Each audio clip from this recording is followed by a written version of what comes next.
আমাদের ট্রেন এখন রয়েছে ফারাক্কা রেলওয়ে জংশনে। সামনে থেকে আসছে একটা ট্রেনটা এক্স্যাক্টলি কি ট্রেন জানি না, আসলে বুঝতে পারবো। কিন্তু ট্রেনটা খুব মারাত্মক স্পিডে বেরিয়ে যাচ্ছে, স্পিড করছে ফারাক্কা জংশন স্টেশন। কোন স্টেশনটা দেখেছি, ট্রেনটা হচ্ছে তেজস এক্সপ্রেস আগরতলা টু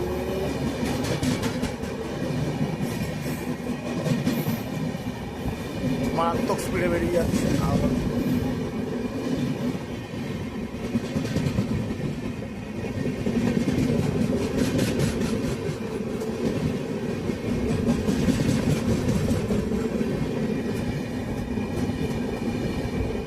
এই জন্য আগরতলা মুম্বাই সেন্ট্রাল, এই জন্য আমাদের ট্রেনটা কিন্তু স্পিড করে, ট্রেনটা কিন্তু খুব সুন্দর দেখতে। জাস্ট বেরিয়ে গেল। আর আমাদের এই যে ট্রেন রয়েছে সাইরান এক্সপ্রেস এখন ফারাক্কা রেলওয়ে স্টেশনে।